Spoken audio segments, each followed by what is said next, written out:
Hello, hello, back again. Amy Thurman, your host of the Polish the Mirror podcast. We are back again with another episode today. I am so glad you're here. Thank you to those of you who are watching and to those of you who will be listening. I appreciate your support so, so much. If you have never caught one of these episodes before, the Polish the Mirror podcast is all about, it's basically a reflection of my life. It's all about helping others share their stories of hope gained in the midst of adversity, because that's what I've done. I have lived the past 10 years with a broken neck and been able to find hope in the midst of all of that. And so I want to help other people share their stories too. So that's what this is about. So we get to share stories of hope gained in the midst of adversity and meet some really, really cool, neat people and learn a lot along the way. Some of these people, the way that they have found coping mechanisms and worked their way through what they've been through is amazing. So I'm so excited to share it with you. The others you can find at hashtag Polish the Mirror podcast. Then it's streaming live on Facebook, LinkedIn, YouTube, Instagram, Twitter, or X. And then I upload the audio to all of the podcasting platforms. So then you can find it on Apple, Google, all of those podcasting platforms. So let's get into this today. I can't wait for you to meet my guest today. This is Karen. Karen, thank you so much for being here. I'm so excited to have you. It's a privilege to be here. And I want to say, Amy, you are an inspiration. Having looked at your podcasts and your story, I'm just so grateful there are people like you willing to share their story and give hope to those still going through it. So thank you very much for this opportunity to share with you. Oh, you're so kind. Thank you, Karen. Oh my gosh. It's like, that's the whole I feel like that's the whole reason I went through it is just, to use it as a gift to help others. And so I appreciate that so, so much. I would love to hear what you have to share with us today about your experience of gaining hope in the midst of adversity, if you wouldn't mind to share. Thank you so much. Yeah, compared to a broken neck, I know there I you don't compare I traumas. always say it's not a competition. Like it's not. Everybody has something, that just happens to be mine. Yeah, we don't trivialize people's pain, and certainly not any of ours. And I'm an artist, an art mentor.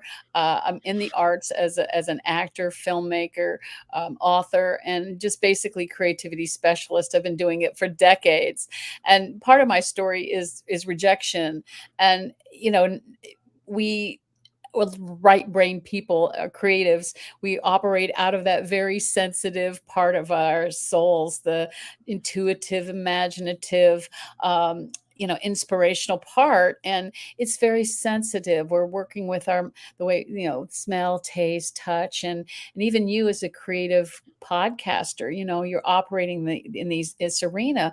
And when you get rejected in that, either no matter what age, whether for a lot of people it's very young, you can't sing. And I didn't sing except in the shower most of my life because of being told. I didn't realize I could learn to sing.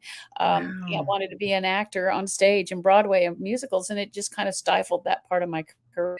But I don't know whether that was the plan or not. I ended up in art, but I still suffered from rejection in art school. I had great drawing skills. I'd had very good instruction in drawing, but when it came to painting, I didn't know how to paint. But I really Hmm. wanted to. I Yeah. love people. I love to paint people, scenery, and I wanted to paint them naturalistically. But when I went to school, all the professors were into abstract expressionism and surrealism, and I just didn't fit in.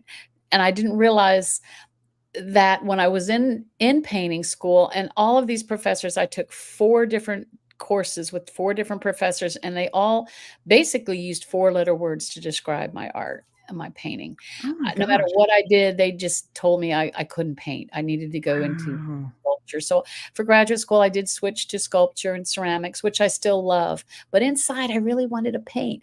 Ever since I was a little girl, my mom's joke is that, the paper wasn't big enough. So I ended up crayon on the walls.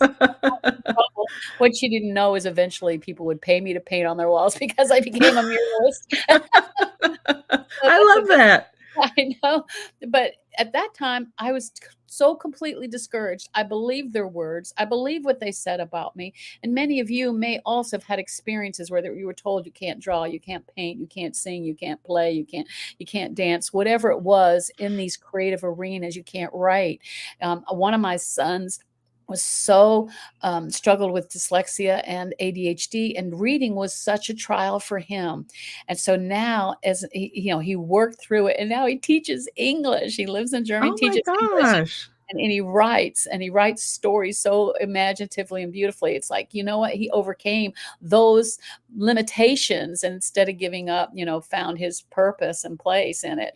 So I Yes. know it works. And so for me, I kept trying to paint, and I would do another painting, and I just couldn't push past that weakness of, I knew it wasn't good enough. And I believed that in my mindset, you're just not good enough. But then Especially when a teacher's telling you that, especially when someone you respect tells you that. Yeah, you tend to believe it. I did believe it for a decade, until I finally found a mentor. And old Bob had been to the Chicago Art Institute back when they actually taught the fundamental principles of art, not abstract expressionism, which is a valid and beautiful art form. I'm not negating that. It just wasn't what I wanted to do. Well, he taught me how to paint, and I developed the skills I needed to do the work that I wanted to do, and it changed my life.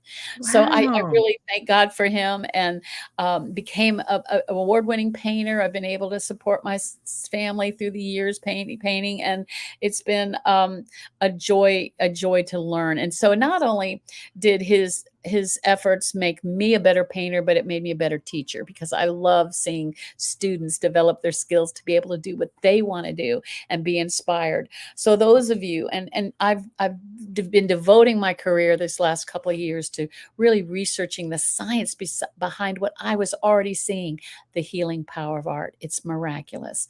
It is a part of our brain that everyone has. And so I'm on this mission to convince people you are a creative. You don't have to identify as an artiste of some kind to get the benefits and the joy from being creative. And it comes in so many ways. And what I've really studied and learned is that, like, when you were 5 years old, what did you love to do? Did you love to sing or dance or color or paint or draw or make up stories, or have plays in the playground, or do sports? All of those things are combining both left brain and right brain. And that's what we're looking for, is ways to have neural connections between our left brain and right brain. And if we have a school system that trivializes the right brain gifts and only trains in left brain logic, memorization, order, critical thinking, timeliness, those are easy to measure and to grade, right? And that's what we Yeah. spend our time learning. And if we are in a school system that trivializes those arts and don't give value to them in each individual, then the person's going to believe that's not who they are and not part of their life. But for Exactly. many, many of it, because we were made by our creator in his image, we have creative gifts. All of us do. And they bring so much joy and fulfillment, no matter what adversity you're walking through, struggles you're going through. I promise you that I have seen over and over and over again, not just in my own life, but in my students' lives, the power of the arts to heal. And I mean, all the arts, the whole arts and entertainment mountain of variety and choices. So I'm saying, as a 70-year-old, it's not too late. You're not too old. You're not too young. You're not too infirm. Nobody can stop you from being a creative. And so Oh, I have a couple stories also of my students, if you don't mind me sharing them, Amy. absolutely. Excuse I me. started seeing this as a teacher because us homeschoolers homeschool for various reasons. I became the art teacher of the homeschool organization in my community here in South Carolina. And often people homeschool their children because they're so bright they could go faster. That Mhm. wasn't the case with us creatives, right? We have kids that just don't sit still for 8 hours, 7 hours. They'd rather Yes. talk or be with people or sing or dance. They don't want to. They don't fit in that round hole very I well. have 2 of those, yes. Yes. Absolutely. And some have struggles, ADHD, dyslexia, autism. There's all kinds of things that children are suffering that they're not thriving in the academic school system with the stressing of the left brain skills. So they come to my studio, and of course, I don't know any of that at that time. I'm just teaching art. I'm teaching them to draw and to paint and to sculpt and to batik and really unwrap the giftings inside of these children. I always made the Right. parents stay too and do it. And so I discovered lots of talented parents too that had really believed like I did. You can't do it. You're not good enough, or you can't draw. Exactly. I draw stick figures. I can't do that. And these negative mindsets are as much of an adversity as anything else physically that might be wrong, is what's going on in the mind. And so, Right. I saw these students thrive in the arts over and over and over again. And it brought confidence to them. And one family I got to know very well, their son, had ADHD and dyslexia and was struggling so badly and doing so well in art. I started entering their work in competitions, youth competitions, and they were just doing well, and seeing that affirmed in them gave them confidence to do the work needed to overcome, just like my son did, overcome those mental limitations for the academic classes. So this one particular young man who was just excellent in art, matter of fact, at 18, won not only first place, but best in show in the whole competition, which Oh covered my 3 different goodness. counties of the best students in the Low Country. And Wow. he took his money winnings, so went to Disney World. He got an infection that tragically brought an infection to his brain, and he got a Mm. stroke. So here he was, 18 years old, paralyzed on the right side. They didn't even know if he was going to live. They had to replace his skull. I mean, I'd Oh never my heard anybody word. plastic skull. He couldn't talk. He could barely walk. They were working with his right hand to keep it from curling up. Um, and when they let him out of the hospital after 4 months, his mom brought him right back to the studio. I thought, well, he's got a left hand that's working. Let's teach him to draw left-handed. Yeah. He did it very quickly. I mean, he was drawing as good with his left hand as he had with his right hand. I was struggling with sculpture a little bit because it takes 2 hands, but he was just painting and drawing and then writing. So I get a call from his neurosurgeon, and this was shocking for me and him. He's like, I've never called anybody's art teacher before. What are you doing with David? He's not Oh, only stronger with his weak hand than I am, and I'm a surgeon, but he's getting healing on the right side of his body. oh my gosh. I said, I don't Wow. know. I'm not even an art therapist. I'm just an art teacher. And he said, keep doing it. It's working. So he continued That's to come to the amazing. studio, and he could start communicating not only with writing, but now he could start talking. He started walking, and now it's 8 years later. He walks and talks. You wouldn't even look at him to know he had a plastic skull and couldn't even talk. And his family is convinced, yes, they did the medical things, but his success in the arts really changed his life and saved his life in so many ways. He didn't give in to depression or discouragement. He has this great sense of humor that he would show in his art. And it gave him a way to express himself that was, even though he at that point he didn't want to show his work anymore, but it brought him joy and his family joy to see that. And I started doing the science research, like what is going on, learning more and more about Yeah. the brain. Of course, they're always learning more and more about our brains and our minds and the connections. And what that surgeon told me is that the neural connections he had been making, left brain, right brain, because he had been pursuing the arts, he'd been training himself, and he was making lots of connections. And the brain has this incredible plasticity to, take over different parts of the brain to do things that other parts are damaged. So he was Yes. having that happen for him in miraculous ways. And I just got really excited about this other purpose of art, not just for artists or students, but for our whole full wellness of life, is to in some way find the healing power of art to bring wellness into your life. Another story, an older student who was so talented in ceramics and in sculpting got a fatal diagnosis with cancer. Oh, He was given 6 months. oh my gosh. So I was preparing for a great big room installation show, gonna do hundreds and hundreds of porcelain pieces, and I said, "Jan, come join me in the studio, I got this big show, I need your help," and she's like, "I don't even know if I'll be here for the show," and Oh, I said, well, you'll have a legacy, to give your family. So she came into the studio anytime she wasn't doing the surgeries, the chemo, the radiation therapies. She was in the studio with me hours, however long she could. And we had the most fun doing this work.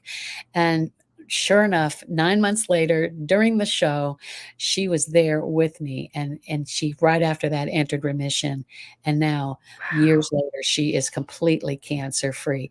Again, she credits having something to focus on. When you focus Yes. on something artsy or craftsy or musical, you are in that, what they call the flow of your brain. Your brain is Yes. to move left and right and build, and it can help with brain fog. It helps with it releases serotonin, which is the happiness chemical. Even looking at art Yes. release serotonin. I mean, I know that's why the internet is full of pictures of babies and puppies and kittens, is because it brings us joy, to see these little happy people and puppies. And so the part of our brain that wants to be fulfilled is always working and looking for ways to like leak out, and find its expression. And that's my Gosh, passion. no, I love that so much. There was so many things were coming to mind. I was like, oh my gosh, where do I want to go with this? But my son, my youngest son, has ADHD and autism, and Mm. so this resonates with me very deeply. And we found him an art therapist where we live, and she would say, he won't really talk to me, but when we start doing art, like he's like an open book. He just will just talk about everything and not even realize what he's doing. It's almost like the brain is preoccupied, and so he can open up. And so I saw such a difference with him in that therapy. I said, "Can I start seeing you too? Can you be my therapist too?" So I started Awesome. going to her too. And That's wonderful. oh my gosh, I can't get over, like, I have been to therapists before, but there's something about combining it with art that you're exactly right. It hits a different part of the brain completely. Does. And there is a healing component to it. And I love that you're using it to help people heal. The Thank stories you. that you shared are like, I'm just baffled by this. That's so I know. amazing. It is so fun because doing the research just encourages me more and more. And of course, they're always doing more research, right? But one of them is Walter Reed Hospital, which is the foremost military hospital in America, probably in the world, was taking all of these injured veterans, and they had the medical treatments, they had been through things, but they were still struggling emotionally or different ways. So they did a summer program where they did these special therapies with them, and one of them was the arts. And after the program was over, they did this follow-up research with them and did surveys and asked them, what was your favorite part of this summer program? And overwhelmingly, they said art. Now, these are soldiers, they're not identifying as artists in any way, but they found that purpose and that fulfillment in finding a release, an emotional release. It does something supernatural to us when we operate in our full potential, which I believe if we ignore our right brain, we're not operating our full potential. It helps with brain fog. If people have had COVID, or had certain things that have left them not feeling as sharp, and certainly my age, people are concerned about keeping their brain sharp. It's Right. one thing to do, and there's so many easy ways to do it. Now, here's one.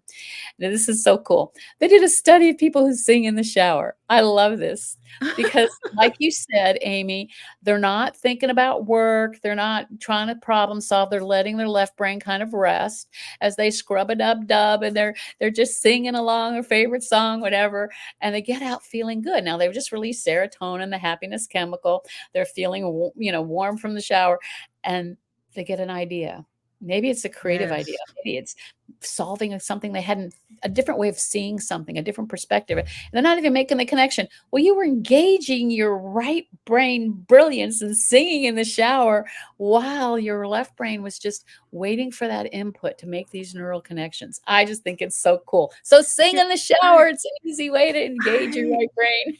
I love that so much. Like, my dad is an artist. Like, he is so creative, comes up with these fantastic ideas and paintings, and it just blows me away. And I am very much left brain. Like, I like to check off the box, make a list, do all the things. I have never really considered myself very creative, and I've always wished that I had some of his talent. But what you just said hit me because it's like that doesn't define creativity. Being able to draw or paint, or there's so many ways to be creative, to express the creativity. It doesn't have to be physically drawing or painting, right? Absolutely not. It really doesn't. There's so many ways to do it.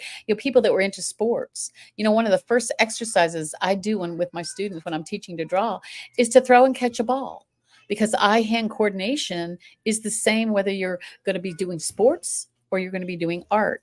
You're going to be looking with your eyes and your hands are going to be moving at the same time. It's a wonderful overlapping skill.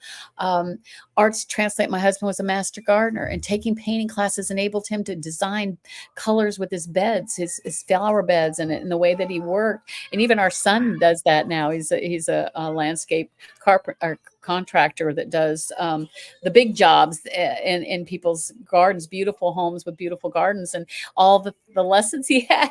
My kids were all studio babies, right? And Yeah. even though his main drive is to do um, uh, painting and landscaping, but he's a drummer. He was my kid. Everything was a drum. He also plays in worship bands playing the drums. So there's so many ways to operate it. And here's another simple one for your audience: is if it's possible to enjoy a stroll.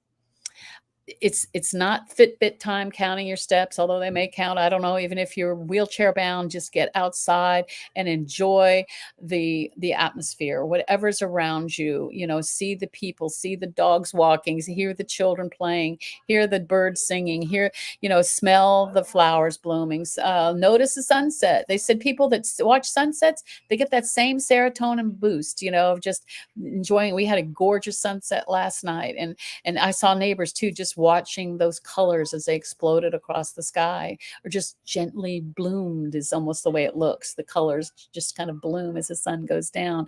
These are all engaging our right brain. So go to a gallery, go to a museum, go to a concert, go to a play. These things are engaging our right brain too. As we enjoy them, they're releasing that joy. So if you're fighting feeling down and discouraged, and any kind of lack of hope, find a way. Think about what did you enjoy when you were small, when you were a young child, and think about ways that you can incorporate that into your life. And if I can in any way help, I'd love to do that. It's kind of my superpower, is stirring up that creative in people. You can go to getcreativewithkaren.com, and I've got a free pop-up podcast that you can learn more about, and I have a whole list of ideas on stirring up your creativity. So I'd love to be able to share that with your audience.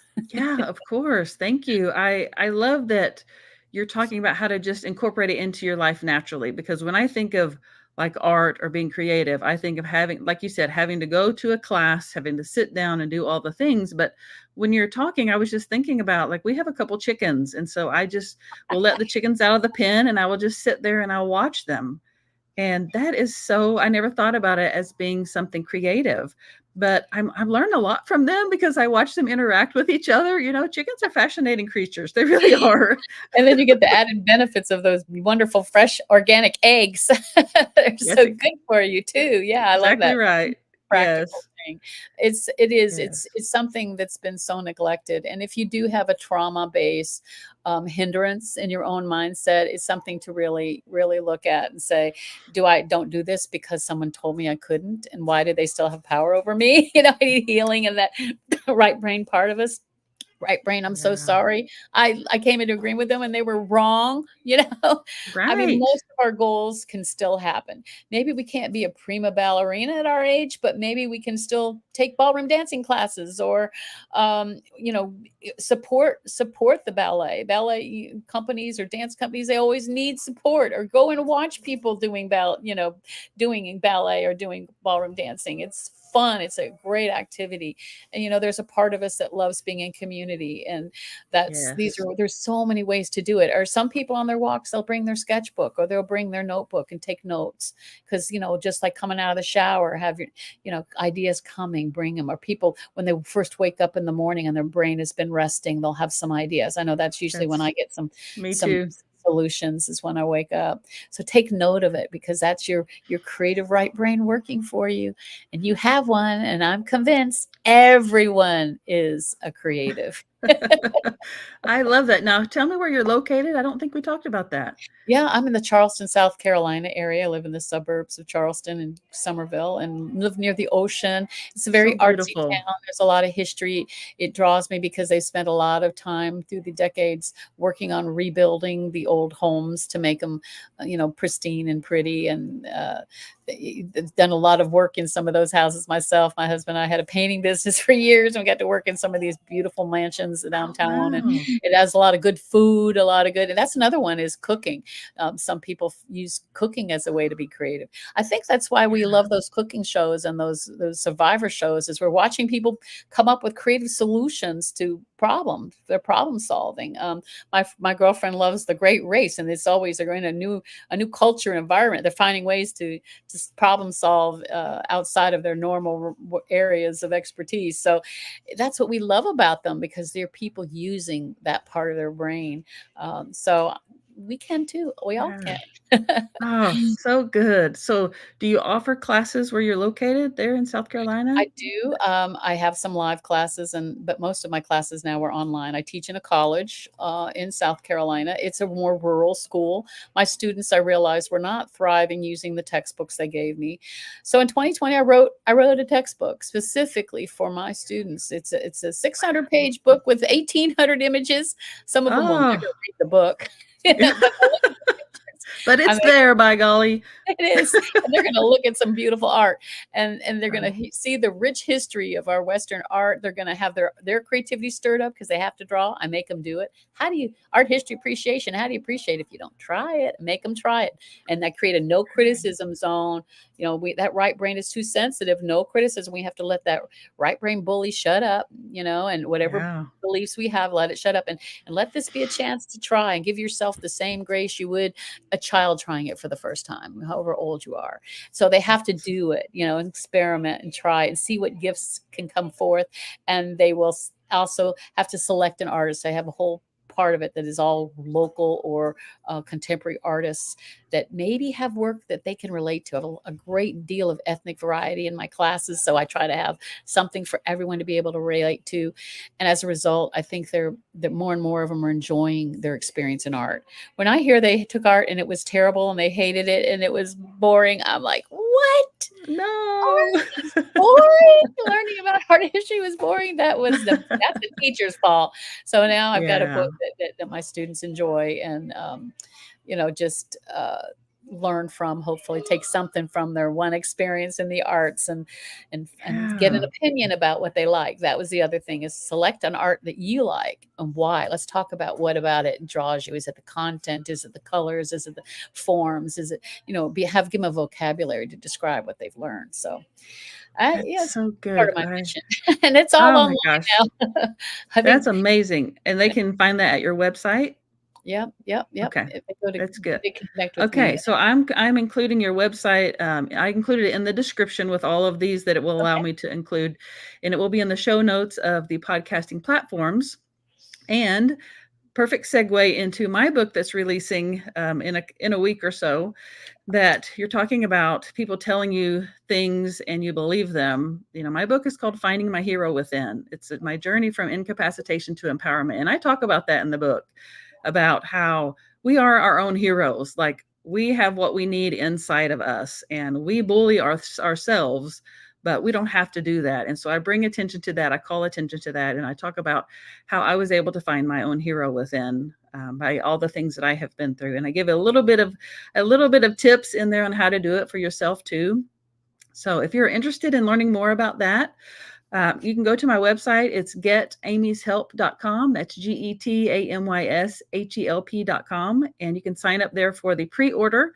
I am offering a free mini documentary series of videos that I have recorded, photos, images, all the things from the past 10 years, as an exclusive behind the scenes to see what it was like in the moment of living what I was going through.